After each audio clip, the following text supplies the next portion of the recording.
voy a leer esto. Esto no sé qué tiene que ver, esto es porque lo hice, lo hago a las apuradas y después no sé qué, esto no pensé que estaba acá, no importa, pero lo vamos a leer. Supongamos que no es aprender porque no hay transmisión de saber.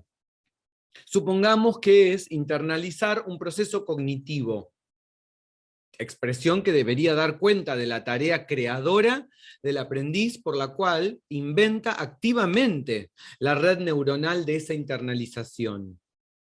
O sea, supongamos que en las tertulias lo que hacemos no es aprender, porque aprender, supongamos que es una palabra que solamente sería válida si acá hubiera transmisión de saber. Y cuando termina la tertulia no sabemos nada nuevo. Simplemente hicimos un ejercicio de pensamiento, pero no es un saber lo que tenemos. Entonces vamos a decir que es internalizar procesos cognitivos, pero es importante aclarar que la expresión internalizar procesos cognitivos, que es injusta por varias razones, pero podríamos aceptarla si la expresión incluyera la tarea creadora del aprendiz por la cual el aprendiz inventa activamente la red neuronal de esa internalización. O sea, aprender algo es inventar la manera en que se aprende eso. Y aprender es en realidad inventar. Esto lo hablamos con Esteban, una clase particular que tuvimos en la semana, que tiene que ver con que un aprendiz no aprende lo que el maestro le enseña. El aprendiz lo que aprende es en realidad el puente que el aprendiz tuvo que inventar para poder incorporar ese saber o esa expresión o ese lenguaje o esa idea que era transmitida.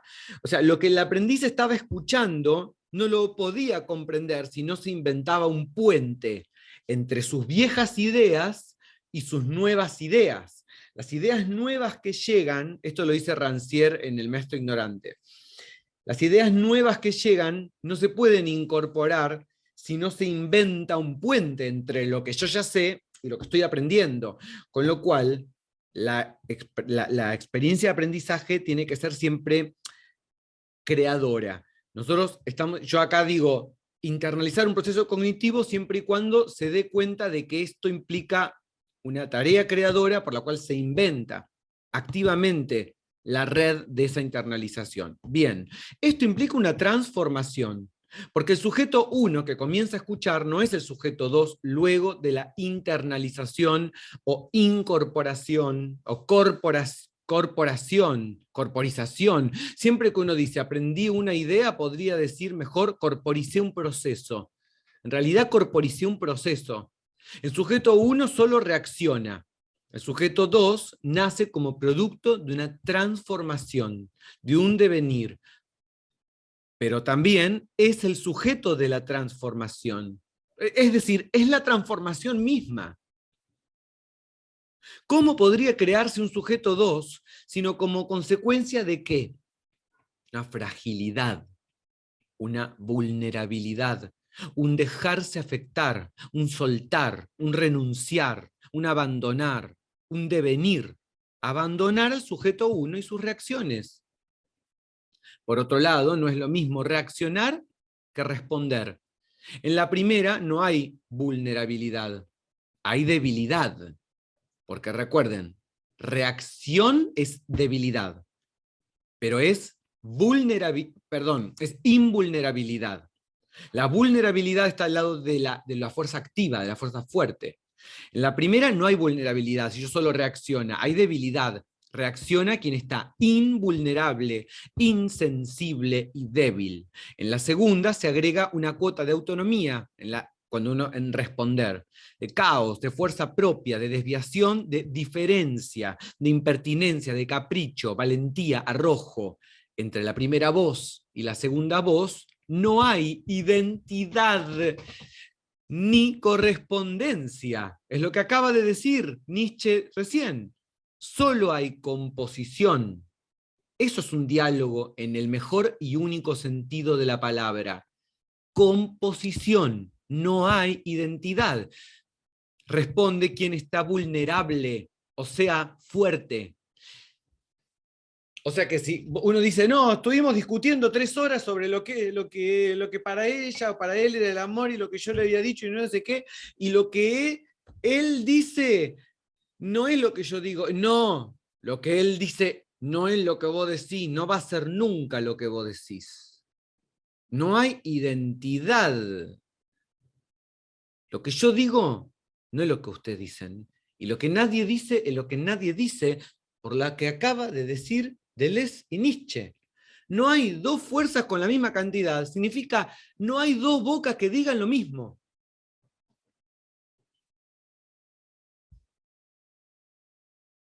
Bien, transfuturismo.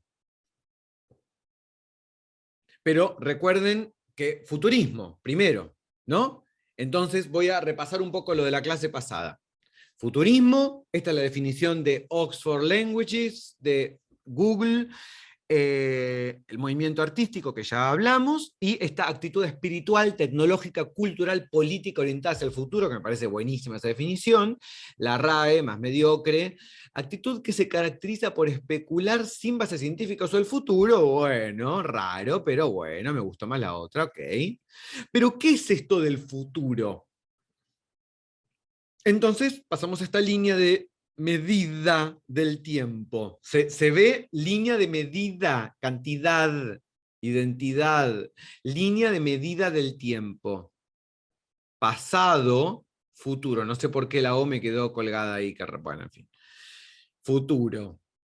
Entonces, si yo digo que el futuro es esta definición de la RAE, que dice que está por venir y ha de suceder con el tiempo, que todavía no es, pero va a ser el futuro embajador, el tiempo que vendrá, cómo serán las ciudades del futuro.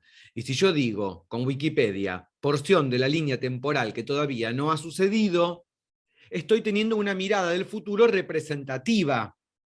¿Por qué?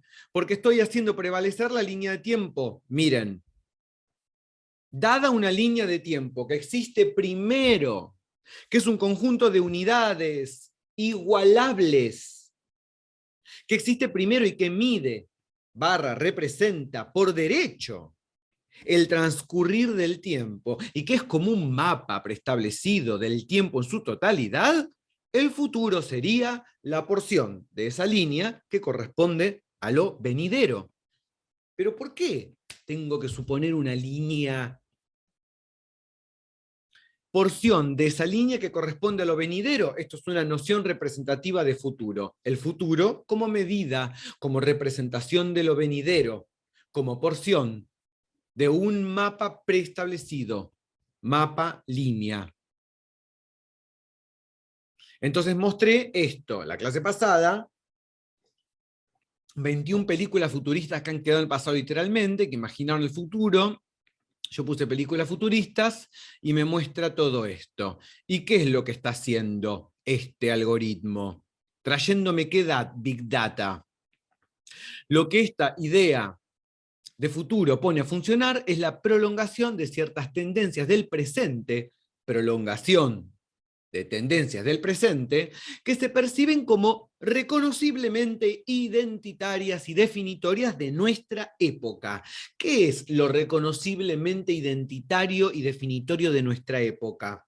Bueno, cierta relación con la tecnología, cierta conciencia de un entorno extraterrestre, de un colapso medioambiental, son las fuerzas de actuación reciente.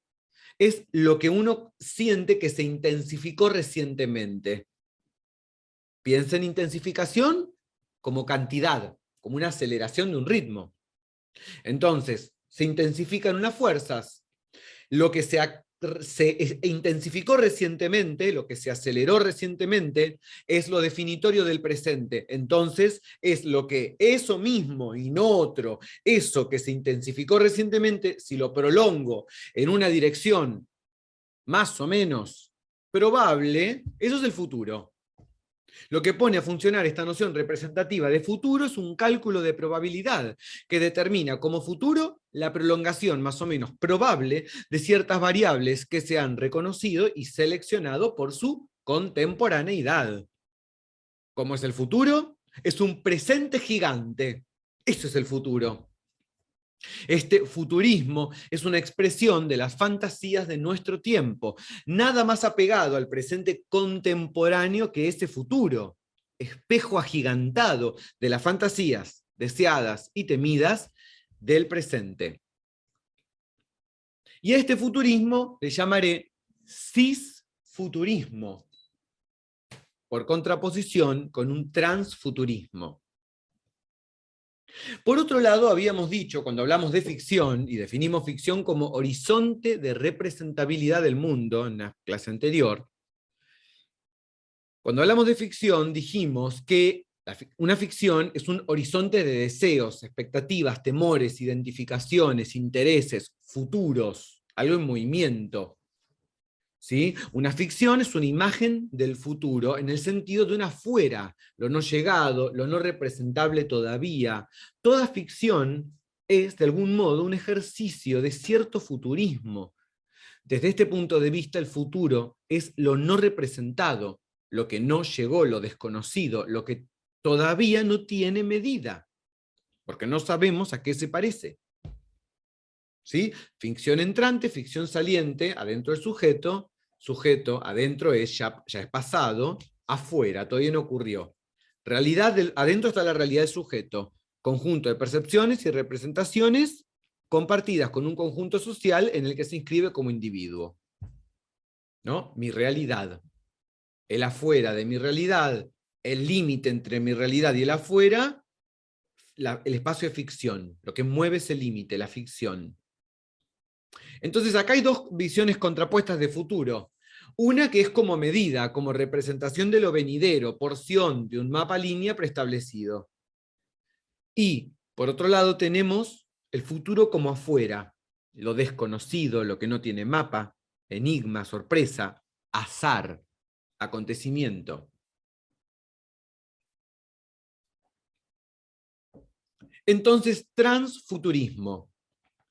Llamaremos transfuturismo a todo ejercicio ficcional de establecer una opacidad, o sea, una no reconocibilidad, respecto a la línea de inteligibilidad del tiempo histórico. No es reconocible, o sea, borronear los límites por los cuales se comprende y representa la evolución del tiempo histórico, como un orden justamente comprensible y representable, incluso, bueno, lineal.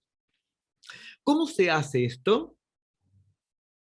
Vistiendo, bañando, superponiendo, mezclando una época con otra, de diversos pasados, presentes o futuros, sin un orden previamente determinado, reconocible, evidenciando unas relaciones reales pero oscuras, metafísicas en el buen sentido de la palabra, es decir, que incluyen a la física, no la excluyen, de transhistoricidad.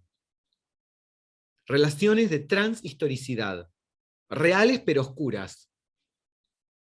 Esto implica un montaje fantástico y especulativo como imagen de lo irrepresentable histórico para dislocar el orden de inteligibilidad histórica, invocar una fuerza de opacidad y producir así nuevas relaciones y nuevas condiciones de interpretación y creación de las narrativas con las que damos cuenta de nuestro tiempo, de nuestro pasado y de nuestro porvenir. Volver a tirar los dados. Transfuturismo. En otras palabras, se trata de hacer visibles ciertas emergencias, pero invisibles de significación histórica, a partir de establecer conexiones transversales entre épocas, distantes o recientes, pasadas o futuras, como dispositivo de reficcionalización histórica. Se opone al cisfuturismo.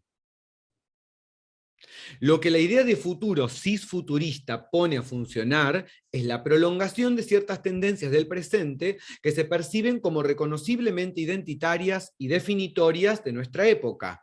Cierta relación con la tecnología puede ser, con un entorno extraterrestre, lo que dijimos antes, pero es un ejemplo. Lo que ustedes quieran, no sé, Nike, Adidas, Trap, etcétera, estoy diciendo cualquier cosa, lo contemporáneo.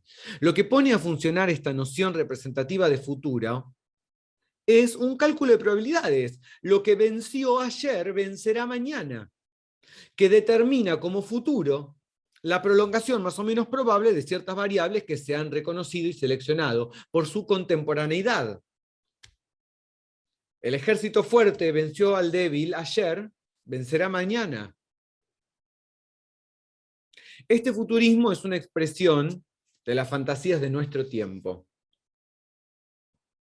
Nada más apegado al presente contemporáneo que este futuro, como espejo agigantado de las fantasías deseadas y temidas del presente.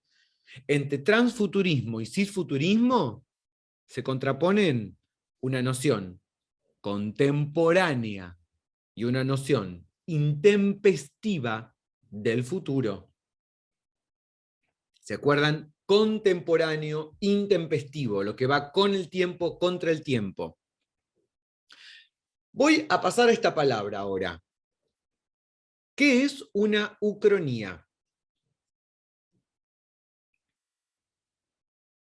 Bueno, Wikipedia dice, ucronía, historia alternativa. Es un género literario que se caracteriza porque la trama transcurre en un mundo desarrollado a partir de un punto en el pasado en el que algún acontecimiento histórico sucedió de forma diferente a como ocurrió en realidad. Por ejemplo, los vencidos de determinada guerra serían los vencedores. O tal o cual rey continuó su reinado durante mucho tiempo porque no murió fruto de heridas recibidas. La ucronía especula sobre realidades alternativas ficticias. Lo que hubiera pasado si no hubiera pasado tal cosa. Especula con realidades ficticias alternativas en las cuales los hechos se desarrollaron de forma diferente a como los conocemos. Esta línea histórica se desarrolla a partir de un evento histórico extensamente conocido, significativo o relevante en el ámbito universal o regional. Hay un evento que varía, ese momento o acontecimiento común que separa la realidad histórica conocida de la realidad ucrónica, se llama punto Hombar o punto de divergencia. El punto Hombar es un concepto ficticio de la literatura y la ciencia ficción que representa en un importante punto de divergencia entre dos, se representa en un importante punto de divergencia entre dos resultados de un acontecimiento, especialmente representado en los viajes en el tiempo. A veces se refieren a esto como giro Hombar. El concepto deriva de la novela del escritor Jack Williamson, The Legend of Time, La Legión del Tiempo, ahí está la tapa, bueno, 1938-52, se refiere a una acción de un personaje que al recoger uno de los dos objetos, un imán y un guijarro, producirá un importante punto de inflexión en la historia, según que elija, bueno, Matrix, ¿no? La elección de uno dará lugar a la creación de una utopía, una utópica civilización llamada Hombar, mientras que si elige el guijarro, también lo que se llama el efecto mariposa, mientras que seleccionar el otro llevará a la tiranía del estado de Hironchi. Bueno, este momento crucial, sobre que otros personajes están prevenidos, bla, bla, bla, es el punto Hombar, bla. Bien, ya entendí lo que es una ucronía. Y estos son ejemplos de ucronías famosas de novelas, películas, muchas ejemplos. La palabra ucronía es un neologismo inventado por Jacques Renouvier, filósofo y escritor francés, en una publicación, siglo XIX, principio del XX. No, nació y murió en años muy parecidos a Nietzsche. En una, o sea, no importa, murió muy parecido. En una publicación de fines del siglo XIX llamada Ucronía, la utopía de la historia, esbozo histórico apócrifo del desarrollo de la civilización europea, tal como no fue, tal como podría haber sido. Ahí lo tenemos, Uchronie, l'utopie dans l'histoire. Está ahí al lado el libro donde inventó la palabra ucronía. La palabra toma como modelo entonces el término utopía, o sea, se copia de la palabra utopía, que es la palabra que introdujo Tomás Moro en 1516 para el título de su célebre obra Utopía. En ambas palabras, utopía y ucronía, el prefijo u es privativo. En ucronía se sustituye cronos, tiempo, por topos, lugar. Así que etimológicamente el significado sería no tiempo, un tiempo que nunca existió, así como la palabra utopía significa un no lugar, un lugar que nunca existió, que no está en los mapas. Renouvier la define como lo que no tiene tiempo, lo que no está alojado en el tiempo, y en particular en el tiempo histórico, suponiendo la posibilidad de un cambio radical de la historia por la más ligera desviación de su curso. Renouvier imaginaba en su obra el desarrollo de la civilización occidental si el cristianismo no hubiera triunfado en el Imperio Romano. Pero esta ucronía no fue la primera de la historia. Tito Livio, que es una persona que nació antes de Cristo y murió después de Cristo, en uno de sus capítulos de su historia de Roma, se refiere a una hipotética guerra no ocurrida entre Alejandro Magno y la República Romana del siglo IV antes de Cristo, y a las consecuencias que esta guerra hubiera tenido. Otros van más atrás y apuntan a Heródoto, siglo V antes de Cristo, quien en un pasaje de su obra conjetura lo que hubiera pasado si los persas hubieran derrotado a los griegos en vez de los griegos a los persas, como fue en el 449, dando inicio a una etapa de esplendor de la cultura griega. Sócrates, de hecho, muere en el 399. O sea, imagínense lo que hubiera ocurrido si hubieran ganado los persas. No tendríamos filosofía desde el siglo, y no tendríamos cultura occidental, tal vez. Desde el siglo XV hasta hoy, la novela ucrónica no ha hecho más que crecer con múltiples ejemplos siglo a siglo. Pero desde los principios de que el ser humano casi empezó a contar historias o de su humanidad, empezó a lucubrar con las posibilidades de que los acontecimientos hubieran sido distintos. Interesante, ¿no? Entonces, esto es una ucronía. Hay un pasado, un presente, un futuro ucrónico, y ahí tenemos el punto Hombar, que es el evento en el pasado que transcurre de modo diferente a como lo conocemos. Por ejemplo, si Alemania hubiera ganado la Segunda Guerra Mundial. Ahora bien, la ucronía, ¿la podemos pensar como una fuerza activa o como una fuerza reactiva de la imaginación histórica? Como una lucha. Pensemos como una lucha entre una fuerza activa y una fuerza reactiva. Todas las cosas abstractas o concretas, orgánicas o inorgánicas, yo, mi mano, un cartel, un protón, la sociedad, el Estado, el lenguaje, el electromagnetismo, un email, cualquier cosa, puede ser pensada como una lucha entre una fuerza activa y una fuerza reactiva, no debería decir pasiva ahí, eso es un error. Una fuerza activa y una fuerza reactiva. Interpretar un fenómeno, o un texto, o un autor, o un movimiento político, es separar ahí la fuerza activa de la fuerza reactiva y elegir de qué lado voy a estar, qué voy a defender, valorar en esta lucha. Si voy a ser de los que están del lado de lo reactivo o del lado de lo activo, y siempre puedo cambiar de bando, aunque es propio de lo activo cambiar y de lo reactivo permanecer, y por eso el mayor enigma es cómo pasar de lo reactivo a lo activo.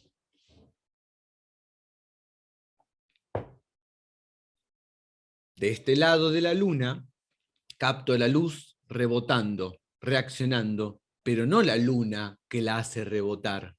O sea, hay dos lados de las cosas. ¿Por qué lado de la cosa vas a comprender la cosa? ¿Por el lado de la cosa como reacción o del lado de la cosa como fuerza activa? Porque todas las cosas tienen dos lados. ¿Voy a captar las cosas a través de sus reacciones, de su aparato burocrático, de su moral, de su repetibilidad? ¿O su corazón oscura, su diferencia irreductible, su devenir? No hay que confundir el concepto de Nietzsche de activo, fuerzas activas, con invulnerable. El concepto de activo se nos escapará todo el tiempo por una cuestión de lo que puede hacer la intelección, la conciencia reactiva, en relación al devenir. Siempre se nos estará escapando esta idea. Entonces, ¿qué hay que hacer? reiniciar la tarea todo el tiempo. Eso es pensar, reiniciar la conciencia todo el tiempo. Eso es lo que hace una persona que se singulariza. Una persona que se singulariza necesariamente es una persona que muta, que tiene capacidad de mutación. Singularizarse es mutar, es reiniciar la investigación. Ya la iniciaste, la tenés que reiniciar. Es devenir. Tenés que volver a tirar los dados. ¿Con qué fuerzas estás componiendo? A veces hay que tirar los dados otra vez. Y el devenir no es un invulnerable. El devenir es algo vulnerable, algo frágil, algo de ser afectado.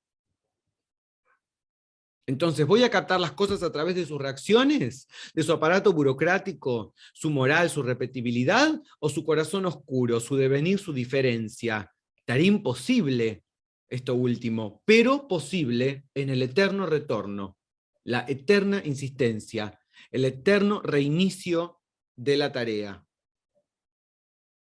Entonces, esto es una imagen de lo que es una ucronía, habíamos dicho, acá abajo el dibujo.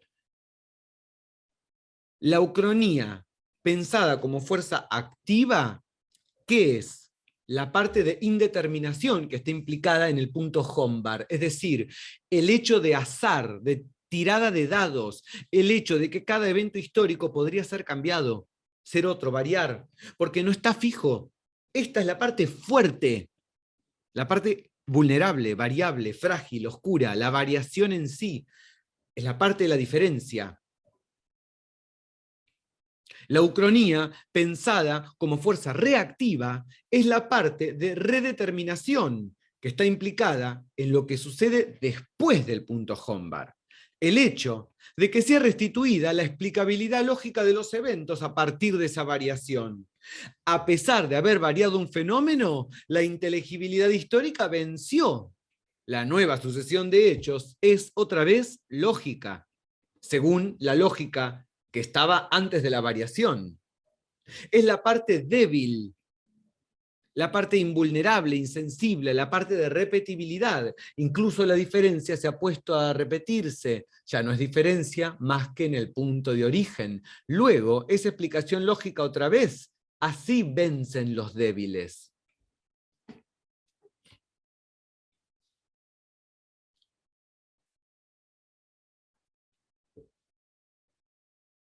Esto es el eterno retorno de Nietzsche, esta idea. Entonces, ¿qué es retrofuturismo? Bueno, es un movimiento artístico que tiene su origen en la añoranza del pasado y que muestra la influencia de las representaciones de un futuro imaginado, a menudo descripciones utópicas o distópicas o ucrónicas, producidas en una época anterior, caracterizado por la fusión de la estética clásica, retro, pasada de moda con tecnología futurista. El retrofuturismo explora los temas de tensión entre pasado y futuro, entre los efectos alienantes y empoderadores de la tecnología. Estoy leyendo Wikipedia por las dudas. Reflejado principalmente en las creaciones artísticas y modificaciones tecnológicas de los artefactos imaginados de su realidad paralela. El retrofuturismo puede verse como una perspectiva animada del mundo. Toma su nombre de la revista Retrofuturism, 1983. El retrofuturismo explora la tensión existente entre lo antiguo y lo nuevo y critica el poder de la tecnología actual que nos distancia como sociedad. Las creaciones retrofuturistas se revelan bajo la imaginación de aquellos artefactos encontrados en esos hipotéticos futuros y se manifiestan bajo la literatura, la arquitectura, la moda, el cine, entre otras expresiones. Steampunk y el dieselpunk son ejemplos de retrofuturismo. Entonces, este señor que está ahí es el que acuñó la palabra. Retrofuturismo, Lloyd John Dunn. Lo usó como título para su revista Retrofuturismo, que se publicó entre 1988 y 1993. En ese blog que está ahí, citado por Wikipedia, se define como retrofuturismo, movimiento artístico que basa su inspiración en el concepto de futuro de una época pasada.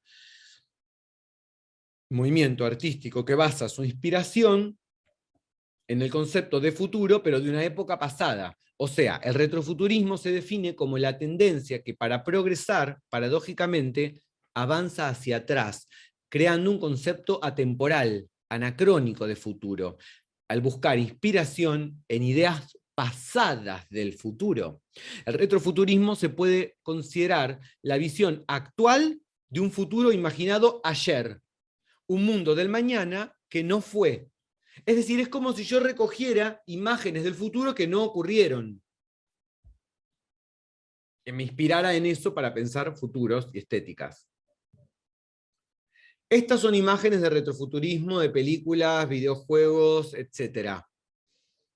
Básicamente, dentro de las tendencias retrofuturistas, hay dos muy importantes, hay muchas. El cyberpunk, el atom punk, hay muchas, pero yo voy a quedarme con estas dos, que son el steampunk y el dieselpunk, para que los puedan identificar.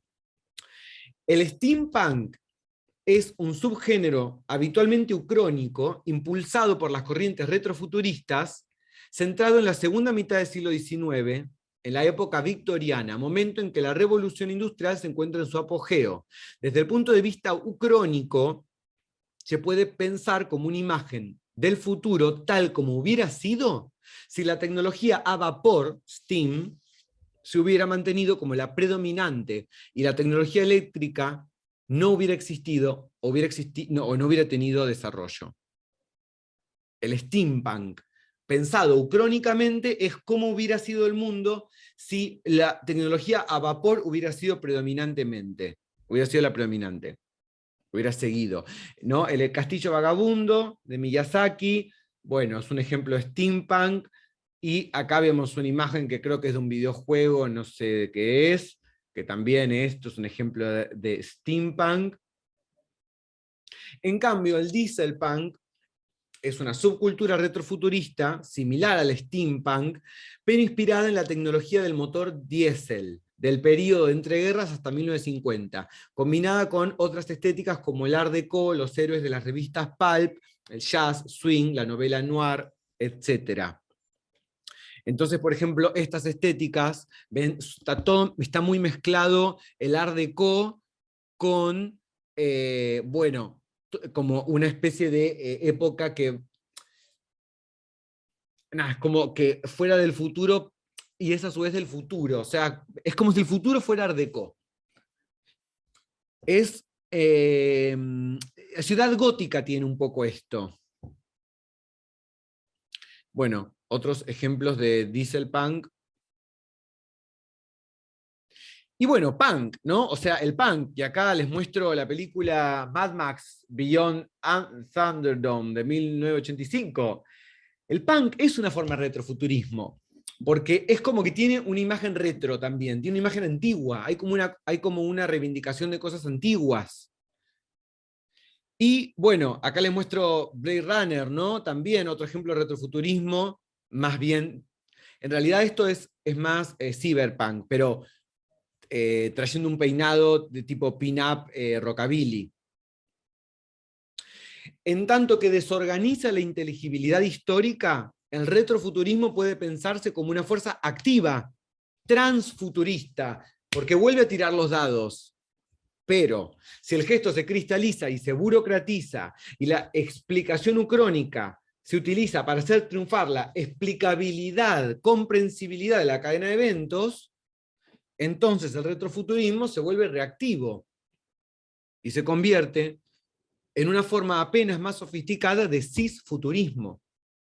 Como en toda producción de ficción, en esta disyuntiva se juega una cierta idea del tiempo y un posicionamiento político en ese tiempo. No casualmente, las imágenes más intempestivas del futuro emergen de una posición intempestiva en el presente y de una interpretación intempestiva del pasado.